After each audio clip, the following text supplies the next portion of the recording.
Assalamu alaikum viewers and welcome back to my channel Study Law with Bushra. So in today's video we are going to discuss the part B of chapter 5 of CRPC that deals with the topic of arrest without warrant. But before starting the discussion, I request you all to please subscribe to my channel and don't forget to press the bell icon for latest updates. Do share this video with your friends and don't forget to comment your feedback. So let's move towards the discussion. Arrest without warrant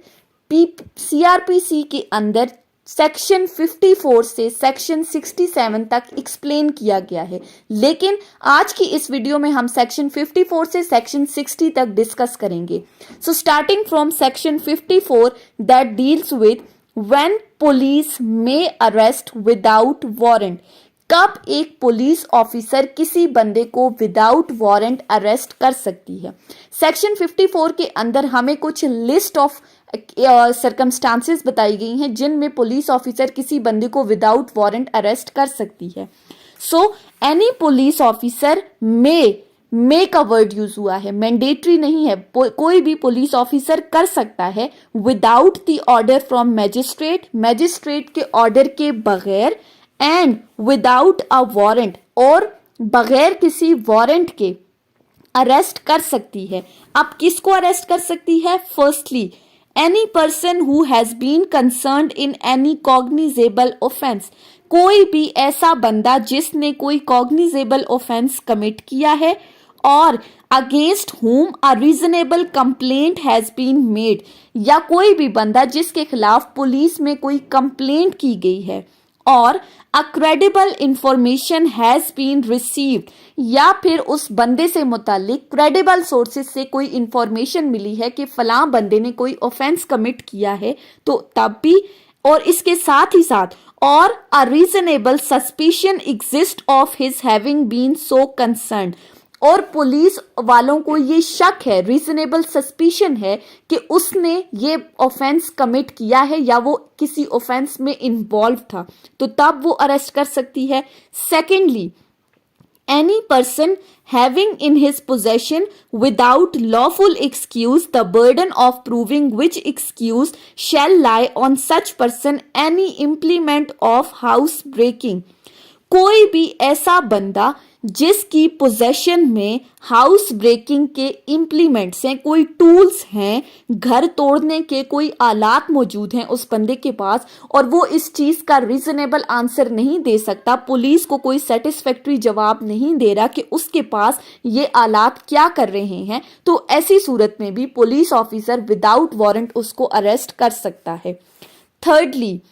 any person who has been proclaimed as an offender. कोई भी ऐसा बंदा जिसको इश्तिहारी मुजरिम करार दे दिया है under this code, इस कोड के अंदर, और by the order of provincial government, या फिर प्रोविंशियल गवर्नमेंट ने उसको इश्तिहारी डिक्लेयर कर दिया है, तो तब भी आप उसको अरेस्ट कर सकते हो. Fourthly any person in whose possession anything is found which may reasonably suspected to be stolen property. कोई ऐसा बंदा है जिसकी पोजेशन में कोई ऐसा सामान है जो कि ये शक है कि ये स्टोलन प्रॉपर्टी है, ये चोरी का माल है, and who may reasonable be suspected of having committed an offence with reference to such thing. और किसी बंदे के ऊपर ये इल्जाम है, ये शक है कि उस बंदे के पास जो ये माल है ये चोरी का है, उसने खुद चोरी की है.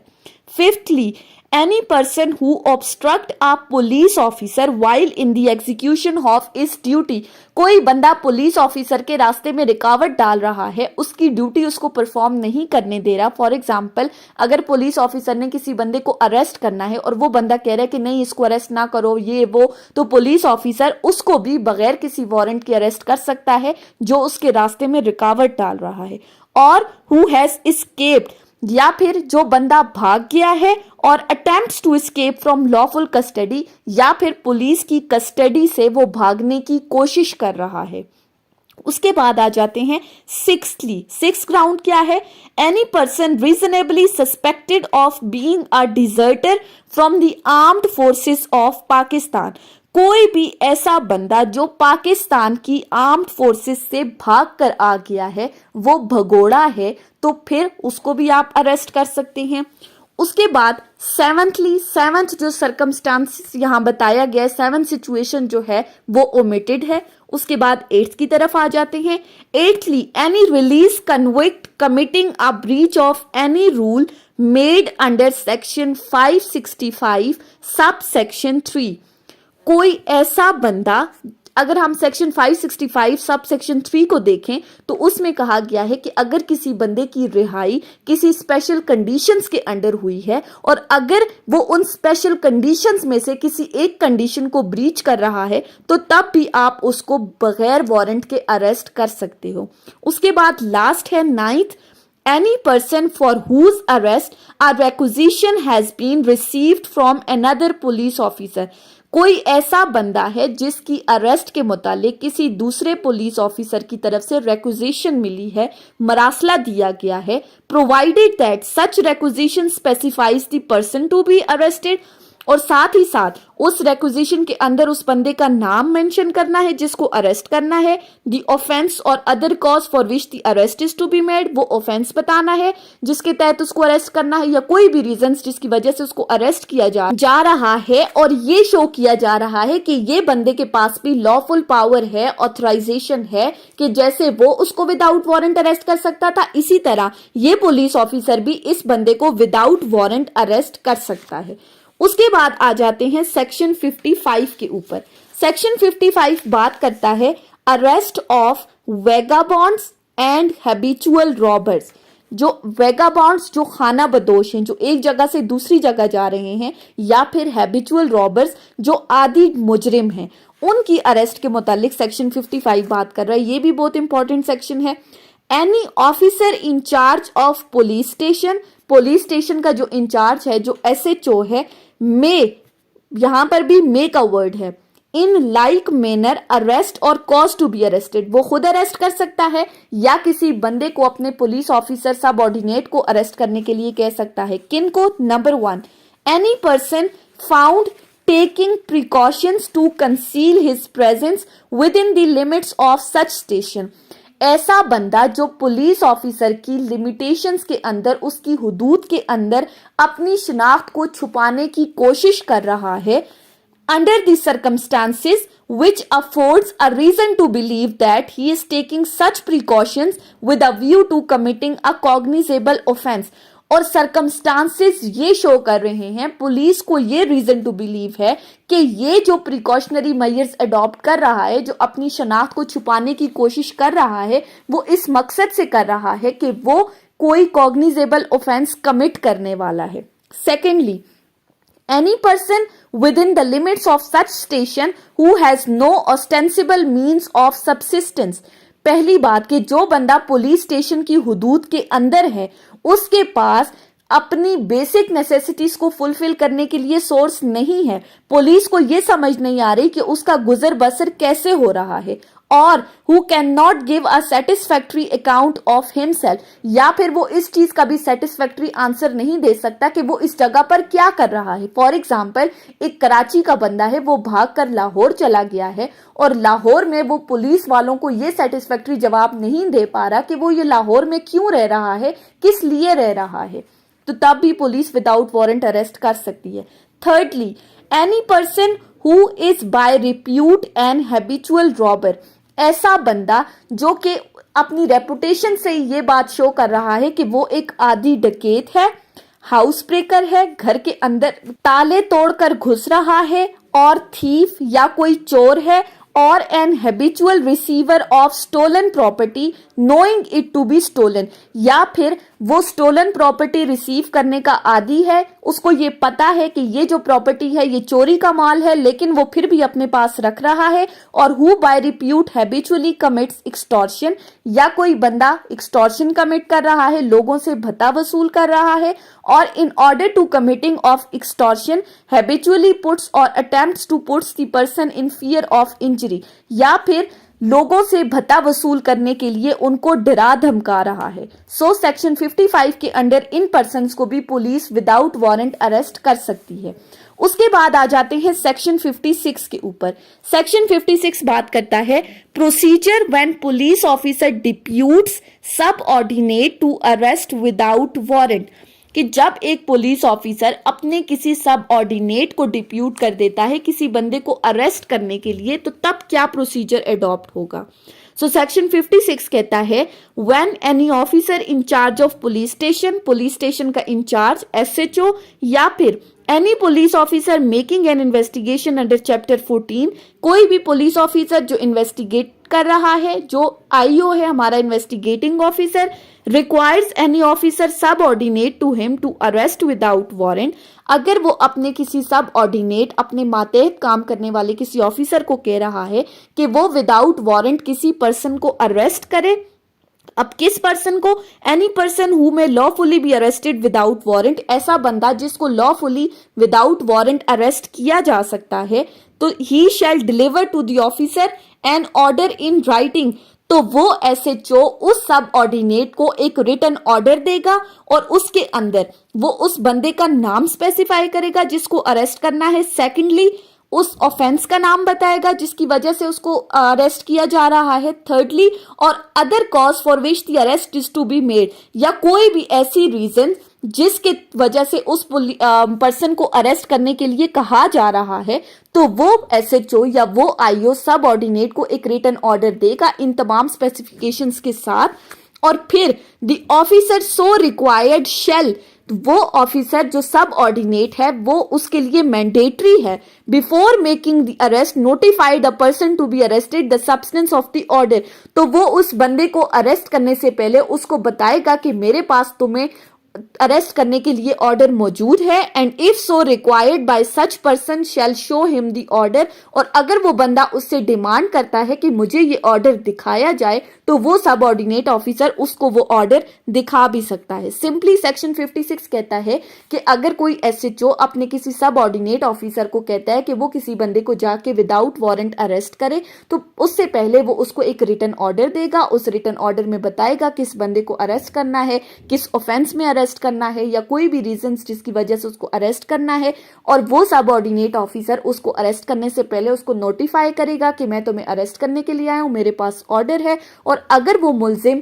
उस बंदे से डिमांड करता है, उस पुलिस ऑफिसर से कहता है कि मुझे ये ऑर्डर दिखाया जाए, तो पुलिस ऑफिसर उसको एसएचओ या आईओ का वो ऑर्डर दिखा भी सकता है। उसके बाद आ जाते हैं सेक्शन 57 के ऊपर। सेक्शन 57 बात करता है refusal to give name and residence. अब इसमें क्या कहा गया है कि अगर पुलिस ऑफिसर किसी बंदे को अरेस्ट करने के लिए जाती है और वो बंदा अपना नाम और अपना पता बताने से इनकार कर देता है, तो फिर क्या प्रोसीजर अडॉप्ट किया जाएगा। So section 57 states when any person who in the presence of police officer has committed or has been accused of committing a non-cognizable offense,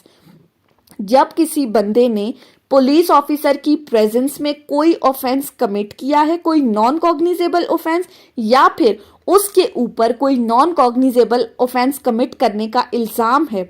he refuses on demand of such officer to give his name and residence, वो उस officer की demand के ऊपर अपना नाम और अपना पता बताने से इनकार कर देता है, और गिव्स नेम और residence which such officer has a reason to believe to be false, या फिर पुलिस ऑफिसर को उसने जो नाम और पता बताया है, पुलिस ऑफिसर का ये रीजन टू बिलीव है कि ये जो नाम पता बता रहा है ये गलत है, तो ऐसी सूरत में he may be arrested by such officer, तो उसको अरेस्ट किया जा सकता है in order that his name और रेजिडेंस में बी असर्टन। किस सूरत में उसको आप अरेस्ट कर सकते हैं? ताकि आप उसके नाम और पते को वेरीफाई करा सकें। सेकेंड क्लॉज कहती है when the true name and residence of such person has been ascertain, जब उस बंदे का नाम और पता वेरीफाई हो जाता है, then he shall be released on his executing a bond, तो ये मैंडेटरी है, शेल का वर्ड यूज हुआ है कि उस बंदे को रिलीज कर दिया जाएगा after the execution of bond with or without sureties. वो विद श्योरिटीज भी उससे बॉन्ड आप ले सकते हैं, विदाउट श्योरिटीज भी। और बॉन्ड लेने का मकसद क्या है? To appear before a magistrate having jurisdiction if so required, कि अगर उसे मैजिस्ट्रेट कभी भी इस केस में बुलाएगा तो वो उस मैजिस्ट्रेट के सामने अपनी प्रेजेंस यकीनी बनाएगा। उसके बाद इस सेक्शन के अंडर एक प्रोविजन दी गई है, provided that if such person is not a resident in Pakistan, अगर वो बंदा पाकिस्तान का रेजिडेंट नहीं है, कोई गैर मुल्की है, then the bond shall be secured by a surety or sureties resident in Pakistan. तो उसकी जो बॉन्ड की एग्जीक्यूशन होगी श्योरिटीज के साथ, वो श्योरिटीज का लाजमी है कि वो पाकिस्तान से बिलोंग करती हो। अब यहाँ दोनों जगह पर शेल का वर्ड यूज हुआ है। आपने ये शेल और में डिफरेंस करना है, क्योंकि गेट के हवाले से ये शेल और में बहुत ही ज्यादा इंपॉर्टेंट है। उसके बाद क्लॉज 3 में आ जाते हैं, should the true name and residence of such person be not ascertain within 24 hours from the time of the arrest, अगर अरेस्ट करने के 24 आवर्स के अंदर उसका नेम और रेजिडेंट जो है वो वेरीफाई नहीं होता, या फिर he fail to execute a bond, या फिर वो बॉन्ड एग्जीक्यूट करने में नाकाम हो जाता है, he shall forthwith be forwarded to the nearest magistrate having jurisdiction. तो ये मैंडेटरी है कि आपने उसको नियरेस्ट मैजिस्ट्रेट के सामने पेश करना है जिस मैजिस्ट्रेट की जुरिस्डिक्शन के अंडर ये केस आ रहा है। उसके बाद आ जाते हैं सेक्शन 58 के ऊपर। सेक्शन 58 बात करता है pursuit of offenders into other jurisdiction, कि किसी ऑफेंडर का अपनी जुरिस्डिक्शन से बाहर निकलकर पीछा करना, ताकुब करना, उसको तलाश करना, क्या ऐसा हो सकता है? सो सेक्शन 58 स्टेट्स अ पुलिस ऑफिसर मे का वर्ड यूज हुआ है, मैंडेटरी नहीं है, वो कर सकता है। कोई भी police officer for the purpose of arresting without warrant any person, किसी बंदे को विदाउट वारंट अरेस्ट करने के लिए whom he is authorized to arrest under this chapter, जिसको वो अरेस्ट करने के लिए ऑथराइज है, उसे ये ऑर्डर मिला है कि उसने किसी बंदे को विदाउट वारंट अरेस्ट करना है, pursue such person into any place in Pakistan, तो वो उस बंदे को अरेस्ट करने के लिए अपनी जुरिस्डिक्शन से बाहर जा सकता है। सिंपली अगर किसी पुलिस ऑफिसर को ये ऑर्डर मिला है कि उसने किसी बंदे को विदाउट वारंट अरेस्ट करना है, और अगर वो बंदा उसकी हदूद से निकल कर कहीं और चला गया है, तो ये पुलिस ऑफिसर उसका ताकुब करते हुए, उसको अरेस्ट करने के लिए उसका पीछा करते हुए पाकिस्तान में किसी भी जगह पर जाकर उस बंदे को अरेस्ट कर सकता है। सेक्शन 58 डिस्क्रिशनरी इन नेचर है, किसी ने अगर कॉग्निजेबल ऑफेंस कमिट किया है तो आप उसको पाकिस्तान में किसी भी जगह पर जाकर अरेस्ट कर सकते हैं। उसके बाद है सेक्शन 59, लास्ट सेक्शन है आज की वीडियो का। सेक्शन 59 है arrest by private persons and procedure on such arrest. अगर प्राइवेट पर्सन किसी बंदे को अरेस्ट करते हैं तो तब क्या प्रोसीजर अप्लाई होगा? सो सेक्शन 59 स्टेट्स, क्लॉज 1 कहती है any private person may arrest any person, एक प्राइवेट पर्सन कर सकता है, मे का वर्ड यूज हुआ है, किसी भी बंदे को अरेस्ट कर सकता है। अब किस बंदे को? Who in his view commits a non bailable and cognizable offence, जिसको उस प्राइवेट पर्सन को जिसके बारे में लगता है कि उसने कोई कॉग्निजेबल ऑफेंस कमिट किया है, और एनी प्रोक्लेम्ड ऑफेंडर, या फिर वो बंदा इश्तिहारी मुजरिम है, एंड विदाउट अननेसेसरी डिले, तो बगैर किसी ताखीर के he shall make over any person so arrested to police officer, तो वो प्राइवेट पर्सन ने जिस बंदे को अरेस्ट किया है वो उसको पुलिस ऑफिसर के सामने पेश करेगा, उसके लिए मैंडेटरी है। और in the absence of such police officer, और अगर वो पुलिस ऑफिसर एब्सेंट है, take such person to be taken in custody to the nearest police station, तो वो उस बंदे को नियरेस्ट पुलिस स्टेशन में लेकर जाएगा ताकि उसको सेफ कस्टडी में रखा जाए। क्लॉज 2 कहती है if there is a reason to believe that such person comes under the provisions of section 54, अगर पुलिस का ये रीजन टू बिलीव है कि वो बंदा सेक्शन 54 की प्रोविजंस के अंडर फॉल करता है। सेक्शन 54 में जो हमने लिस्ट पढ़ी थी, अगर उनमें से किसी एक सिचुएशन में ये फॉल कर रहा है, अ पुलिस ऑफिसर शैल री अरेस्ट हिम, तो पुलिस ऑफिसर उसको री अरेस्ट भी करेगा, मैंडेटरी है। थर्ड क्लॉज कहती है if there is a reason to believe that he has committed a non cognizable offence, अगर पुलिस का ये रीजन टू बिलीव है कि उसने कोई नॉन कॉग्निजेबल ऑफेंस कमिट किया है, and he refuses on demand of police officer to give his name and residence, और वो पुलिस ऑफिसर की डिमांड पर अपना नाम पता देने से इनकार कर देता है, या फिर गिव्स अ नेम और residence which such officer has a reason to believe to be false, या वो कोई ऐसा नाम पता बता रहा है जिसमें पुलिस ऑफिसर का रीजन टू बिलीव है कि ये गलत बता रहा है, तो फिर उसको सेक्शन 57 की प्रोविजंस के अंडर डील किया जाएगा। अभी हमने सेक्शन 57 में डिस्कस किया है कि पुलिस ऑफिसर उसको अरेस्ट करेगी और जब तक उसका नाम वेरीफाई नहीं होगा तो वो पुलिस की कस्टडी में रहेगा, और जब पुलिस ऑफिसर सेटिस्फाई हो जाती है उसके नाम और रेजिडेंस से, तो फिर उसको on execution of bond with or without sureties release कर दिया जाता है। फिर आगे लिखा है if there is no sufficient reason to believe that he has committed an offence he shall be release, और अगर पुलिस के पास कोई सफिशिएंट एविडेंस नहीं है कि इसने कोई ऑफेंस कमिट किया है, तो फिर आप उसको एट वंस रिलीज कर देंगे। सो ये थी हमारी आज की डिस्कशन अरेस्ट विदाउट वारंट के टॉपिक के ऊपर। हमने सेक्शन 54 से सेक्शन 59 तक डिस्कस किया है। सो आई होप कि आपको ये लेक्चर समझ में आया होगा, अगर आपने इस वीडियो को अटेंटिवली सुना है तो। अगर आपको ये वीडियो अच्छी लगी है तो इस वीडियो को लाइक करें, कमेंट करें, चैनल को सब्सक्राइब करना ना भूलें और ज्यादा से ज्यादा अपने फ्रेंड्स के साथ शेयर करें। Thank you so much for watching this video. Till then, अल्लाह हाफिज।